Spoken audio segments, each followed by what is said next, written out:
നമസ്കാരം എല്ലാ മാന്യ പ്രേക്ഷകർക്കും നമ്മളുടെ പ്രോഗ്രാമായ കണ്ടതും കേട്ടതും പരിപാടിയിലേക്ക് ഹാർദവമായ സ്വാഗതം.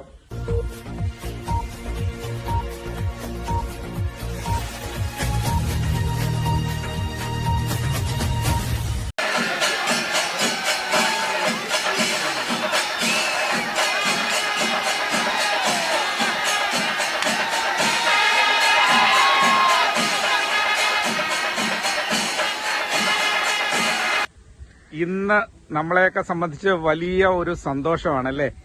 അതായത് കേരളീയരൊക്കെ വളരെ ആകാംക്ഷയോടെ കാത്തിരുന്ന തൃശൂർ പൂരമാണ് ഇന്നും നാളെയുമായിട്ട് നമ്മളുടെ സ്വന്തം തൃശൂരിൽ നടക്കുന്നത്.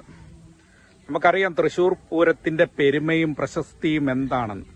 അത് തൃശൂരുകാരുടെ മാത്രമുള്ള ആഘോഷമല്ല, നമ്മളുടെ കേരളീയരുടെ മൊത്തത്തിലുള്ള ഒരു ആഘോഷമാണ്. ശരിക്കും എവിടെ നിന്നെല്ലാമുള്ള ആളുകളാണ് തൃശൂർ പൂരം കാണാനായിട്ട് എത്തുന്നത് അല്ലേ.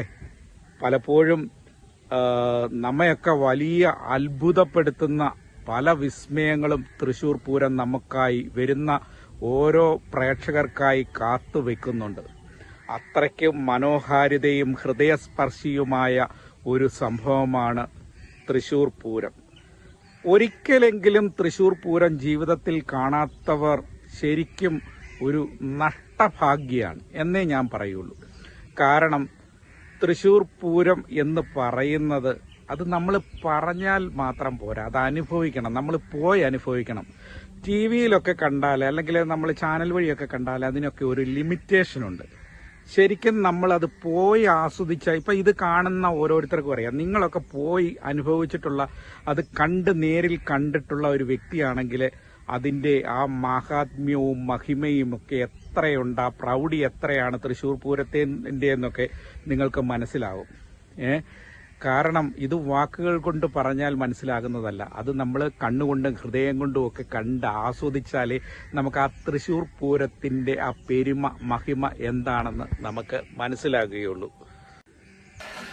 ഈ തൃശൂർ പൂരത്തിലെ എന്നെ ഏറ്റവും അധികം അത്ഭുതപ്പെടുത്തുന്ന കുറേ സംഭവങ്ങളുണ്ട്. അതിലെ ഒന്നാമത്തെ ഈ ജനക്കൂട്ടം. ഞാൻ എവിടെ നിന്നെല്ലാമുള്ള ആളുകളാണ് അവിടെ വരുന്നത്. നാനാ സ്ഥലത്തിലുള്ള സ്ഥലത്തു നിന്നുള്ള ആളുകൾ, അതായത് തിരുവനന്തപുരം മുതൽ കാസർഗോഡ് വരെ, അതും കഴിഞ്ഞ് കേരളത്തിന് വെളിയിൽ നിന്നുള്ള ആൾക്കാർ, വിദേശികളായിട്ടുള്ള ആൾക്കാർ, ഫോറിനേഴ്സൊക്കെ അവരൊക്കെ അത് കാണാനായിട്ടൊക്കെ കൊള്ളുന്ന ആ വെമ്പലും ആവേശവും ഒക്കെ ശരിക്കും നമ്മൾ ആ ഗ്രൗണ്ടിൽ നിൽക്കുമ്പോൾ അല്ലെ, ആ റോഡിലും ആ പരിസരത്തും ഒക്കെ ആയിട്ട് നിറഞ്ഞു, ആ ഗ്രൗണ്ട് മുഴുവൻ നിറയും അല്ലേ. അത് കഴിഞ്ഞിട്ട് ആ റോഡിലുമൊക്കെ തിങ്ങി നിറഞ്ഞ് നിൽക്കുന്ന ആൾക്കാരുടെ ആ ആവേശമൊക്കെ അല്ലേ. എത്ര കുടമാറ്റ സമയം നിങ്ങൾ ശ്രദ്ധിച്ചിട്ടുണ്ടോ? കുടമാറ്റം അത് കാണേണ്ട ഒരു സംഭവമല്ലേ അല്ലേ. ശരിക്കും അത് നമുക്ക് വലിയൊരു അത്ഭുതമാണ് തോന്നുന്നത്. എന്നെ സംബന്ധിച്ച് എനിക്കത് ഭയങ്കര വിസ്മയമാണ്. കാരണം ആളുകളൊക്കെ ആ പൊരി വെയിലത്തൊക്കെ ഇങ്ങനെ രാവിലെ മുതൽ ഇങ്ങനെ നിന്ന് വൈകുന്നേരമൊക്കെ ആയി കഴിയുമ്പോൾ ഈ കുടമാറ്റമൊക്കെ നടക്കുന്ന സമയത്ത് ആ സമയമെന്ന് പറയുന്നത് ഒരു വല്ലാത്ത ഒരു അനുഭവമാണ്. ആനയൊക്കെ വന്നിട്ട് എന്താ സംഭവം അല്ലേ, കുടമാറ്റമൊക്കെ നടത്തുന്നതൊക്കെ, വെഞ്ചാമരമൊക്കെ വീശി കുടമാറ്റമൊക്കെ നടത്തുന്നത്, അതൊക്കെ കാണാനായിട്ട് അത് ശരിക്കും ഈ നമ്മൾ അനുഭവിച്ചാലേ മനസ്സിലാവുകയുള്ളൂ. ആനപ്പുറത്ത് കയറി നിന്ന് അവരുടെ ആ പ്രകടനമൊക്കെ കാണുമ്പോൾ മനസ്സ് നിറയും, കണ്ണ് നിറയും, മനസ്സ് നിറയും. ഞാനൊരു കേരളീയനായതിൽ അഭിമാനിക്കും അല്ലേ. ശരിയല്ലേ? ഇതൊക്കെ നിങ്ങൾ പോയിട്ടുള്ളവരോട് പറഞ്ഞാലേ മനസ്സിലാവുള്ളൂ. ഇത് ടി വിയിലൊക്കെ കണ്ടവരെന്ന് പറഞ്ഞാൽ ടി വിയിൽ കാണുമ്പോൾ ആ ഒരു ഫീല് കിട്ടത്തില്ല. അതുകൊണ്ടാണ് ഞാൻ പറയുന്നത്, നേരിൽ പോവുക. പിന്നെ ഈ പറഞ്ഞ കണക്ക് ഈ ജനക്കൂട്ടമൊക്കെ വന്നിട്ട് ഇങ്ങനെ ശരിക്കും ഒരു ജനസാഗരമാണ് അവിടെ, ഒരു സാഗരം ഇങ്ങനെ ഒഴുകി ആൾക്കാരെയൊക്കെ അത്ഭുതപ്പെടുത്തുന്ന ഒരു കാഴ്ച. ഈ പൂരം ഉള്ളത് കൊണ്ട് എത്ര കുടുംബങ്ങൾ ജീവിച്ചു പോകുന്നുണ്ടെന്ന് നിങ്ങൾ ശ്രദ്ധിച്ചിട്ടുണ്ടോ ഇല്ലേ? നമ്മുടെ നാട്ടിലുള്ള ആൾക്കാർ മാത്രമല്ല, ശരിക്കും ഈ പറഞ്ഞ വടക്കേന്ത്യയിൽ നിന്നൊക്കെ ഉള്ള ഒരുപറ്റം ആൾക്കാർ വന്ന് ബിസിനസ് ചെയ്യുന്നുണ്ട്. അതായത് ഭയങ്കര കച്ചവടങ്ങളാണ് അവിടെ ഉള്ളത്. ആ നാട്ടുകാരുടെ ആഘോഷമാണിത്. കാരണം ആ നാട്ടുകാർക്ക് അന്നേ ദിവസം എത്ര കച്ചവടമാണ് നടക്കുന്നത് അല്ലേ. ശരിക്കും നിങ്ങൾ ശ്രദ്ധിച്ചില്ല, കടകളിലൊക്കെ എത്ര സർബത്തിൻ്റെയൊക്കെ പല വെറൈറ്റിയുള്ള സർബത്തുകൾ, പിന്നെ ഫുഡുകൾ, ഹോട്ടലൊക്കെ അങ്ങോട്ട് നിറഞ്ഞ് കവിഞ്ഞ് അല്ലേ, എല്ലാം ഫുള്ളാണ്. എല്ലാം ഫുഡ് ഈ കഴിക്കാനായിട്ടുള്ള ആ തിരക്കും ഫുള്ളാണ്. ആ എല്ലാ ഹോട്ടലും നിറഞ്ഞ് കവിഞ്ഞ ആൾക്കാരാണ്. പിന്നെ അതുപോലെ തന്നെ ആ ചൂടത്തു നിന്നൊക്കെ ഒരു സർബത്ത് അങ്ങോട്ട് കുടിക്കുമ്പോൾ അല്ലേ എന്തോ ഒരു ഫീലാണ്. ഞാനത് അനുഭവിച്ചിട്ടുണ്ടാകും. പറഞ്ഞാൽ നമ്മൾ തിക്കിനും തിരക്കിടയ്ക്കൊക്കെ നമുക്ക് പോയി ഒരു വെള്ളം കുടിക്കാനൊന്നും ചിലപ്പം പറ്റാതെ വരും. അത് കഴിഞ്ഞിട്ട് ഇടയ്ക്ക് ഏതെങ്കിലും ഒരു കട കാണുമ്പോൾ നമ്മൾ പോയി കുടിച്ചിട്ട് ആ ഒരു സുഖം എന്ന് പറയുന്നത് വല്ലാത്തൊരനുഭൂതിയാണ്. അത് കഴിഞ്ഞിട്ട് പിന്നെ നമ്മളിങ്ങനെ ഈ റോഡിൽ കൂടെ ഒക്കെ ഇങ്ങനെ ചുറ്റും കറങ്ങി വരുമ്പോൾ ഒരു എന്താണ് ഈ ആൾക്കാരെയും ഈ പറഞ്ഞ ആളുകളുടെയൊക്കെ ആ ആകാംക്ഷയോടുള്ള ആ നോട്ടവും ഈ കുടമാറ്റത്തിൻ്റെ സമയത്തുള്ള ഇതും പിന്നെ എന്താണ് അത് ഒരു വൈകാരികമായ ഒരു നിമിഷം തന്നെയാണ്. പിന്നെ ഈ കച്ചവടക്കാർ എന്തെല്ലാം കച്ചവടങ്ങളാണ്, തോക്ക് കച്ചവടം, പടക്ക കച്ചവടം, പിന്നെ പല പല പല പല പല സംഭവങ്ങൾ.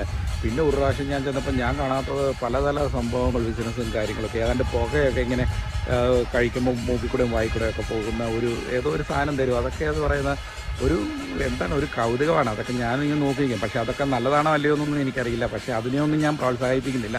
കാരണം അതിൽ കെമിക്കലുണ്ടോ ഇല്ലയോ എന്നൊന്നും നമുക്കറിയില്ല. പക്ഷേ അതൊന്നുമല്ല. പക്ഷെ നമ്മൾ ഈ കാഴ്ചകളൊക്കെ കാണുന്നത് ഒരു രസമല്ലേ, നമ്മുടെ ജീവിതത്തിലെ ഒരു അനുഭവമല്ലേ. പിന്നെ നല്ല ഹോട്ടലിലൊക്കെ കയറി ഫുഡ് കഴിച്ചു, അതിലൊന്നും കുഴപ്പമില്ല. നല്ല ഫുഡൊക്കെ കഴിച്ച് ആസ്വദിച്ച് നല്ല വെള്ളമൊക്കെ കുടിച്ച് നല്ല ഉന്മേഷവന്മാരായിട്ടൊക്കെ ഒന്ന് കറങ്ങി കാണുന്നേ നമ്മുടെ നാട്ടിലെ ആഘോഷമല്ലേ. ഇതൊക്കെയല്ലേ നമ്മുടെ ജീവിതത്തിൽ നേടാനും കാണാനും ഒക്കെ ഉള്ളൂ. പിന്നെ ഈ വീഡിയോ കാണുന്ന ആൾക്കാരോട് എനിക്ക് പറയാനുള്ള ഒരു കാര്യം, ഒരുപാട് പേര് എന്നെ വിളിച്ചിട്ട് പറഞ്ഞു, നിങ്ങൾ ഒരുപാട് പേരുടെ വീഡിയോസും കാര്യങ്ങളും ഒക്കെ ചെയ്തു കൊടുക്കുന്നുണ്ടല്ലോ, ഞങ്ങളുടെ വീഡിയോ ഒന്ന് ചെയ്തു തരാൻ പറ്റുമോ എന്നൊക്കെ ചോദിക്കുന്ന ആൾക്കാരുണ്ട്. അവരോടാണ് ഞാൻ പറയുന്നത്, ഞാൻ എൻ്റെ വാട്സപ്പ് നമ്പർ എന്തിനാണ് കൊടുക്കുന്നതെന്ന് നിങ്ങൾക്കറിയാവോ?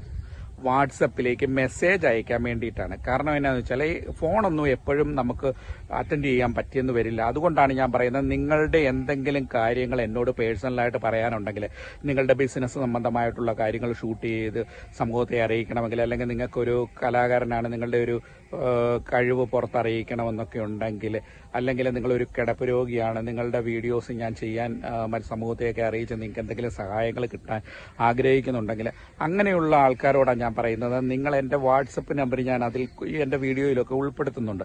ആ വാട്സപ്പ് നമ്പറൊക്കെ നിങ്ങൾ കണ്ടിട്ട് നിങ്ങൾ എനിക്ക് മെസ്സേജ് അയയ്ക്കുക, വാട്സപ്പിൽ മെസ്സേജ് അയയ്ക്കുക, വോയിസ് മെസ്സേജോ ടൈപ്പ് ചെയ്തോ എങ്ങനെയെങ്കിലും അയച്ചോ.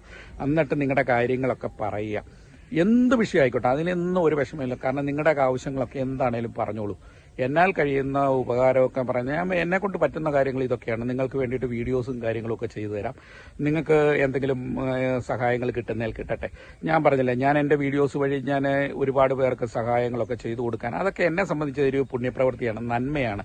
അതിനെനിക്കൊരു നഷ്ടവും തോന്നിയിട്ടില്ല. കാരണം എന്താ വെച്ചാൽ ഒരാൾക്ക് ഉപകാരം കിട്ടുന്നത് നല്ലതല്ലേ. ഇപ്പം ഞാൻ പറഞ്ഞില്ലേ, ഓപ്പറേഷനൊക്കെ കിടന്ന ആൾക്കാർക്കൊക്കെ ബ്ലഡ് വേണം, അങ്ങനെയുള്ള സഹായങ്ങളൊക്കെ ആവശ്യമെന്ന് പറയുമ്പോൾ ഞാൻ അങ്ങനെയുള്ള രോഗികൾക്ക് വേണ്ടിയിട്ട് വീഡിയോസ് ഒക്കെ ചെയ്തു കൊടുക്കുന്നതെന്നു വെച്ചാൽ അതൊരു പുണ്യപ്രവൃത്തി ആയതുകൊണ്ടാണ്.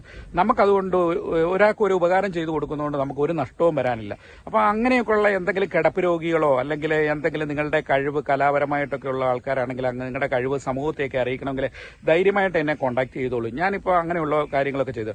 കഴിഞ്ഞ ദിവസം ഒരു കൊച്ചുകുട്ടിയുടെ ഒരു വീഡിയോ ഞാൻ ഇട്ടില്ലേ. കാരണം എന്ന് വെച്ചാൽ അവന് ഒരുപാട് കഴിവും കാര്യങ്ങളും ഒക്കെ ഉണ്ട്. അതായത് മലപ്പുറം മണ്ണാർക്കാട് സ്വദേശിയാണ്.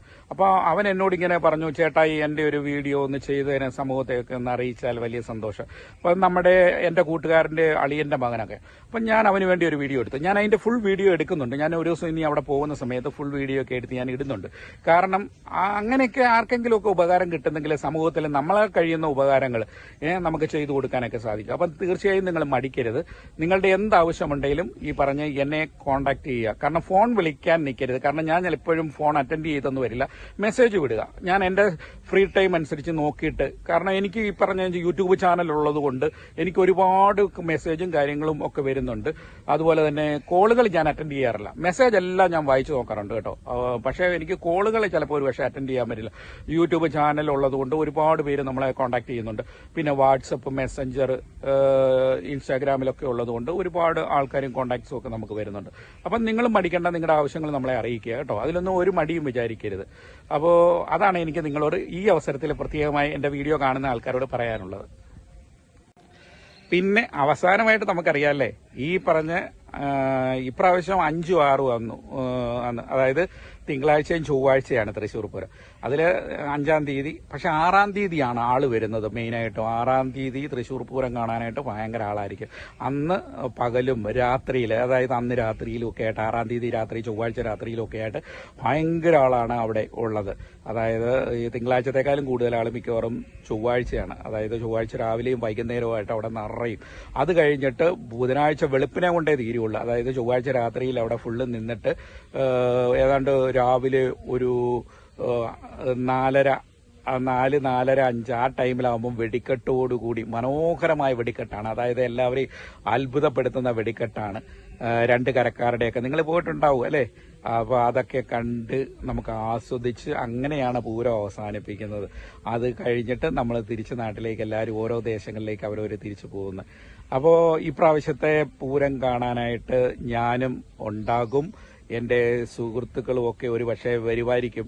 അപ്പോൾ ഞാൻ പറയുന്നതെന്നു വെച്ചാൽ എന്തായാലും പൂരം നമ്മളുടെ ഒരു ആഘോഷമാണ്. തീർച്ചയായും കാണാൻ പറ്റുന്ന ആൾക്കാരൊക്കെ ആണെങ്കിൽ, വീട്ടിൽ ഫ്രീ ആയിട്ടൊക്കെ ഇരിക്കുന്നവരൊക്കെ ആണെങ്കിൽ, ഗൾഫിൽ നിന്ന് നാട്ടിലൊക്കെ വന്നിട്ട് ഈ സമയമൊക്കെ റെസ്റ്റ് എടുക്കുന്നവരൊക്കെ ആണെങ്കിൽ ഒന്ന് അവിടെയൊക്കെ ഒന്ന് പോയെന്ന് പൂരം കാണുന്ന രസമാണ്.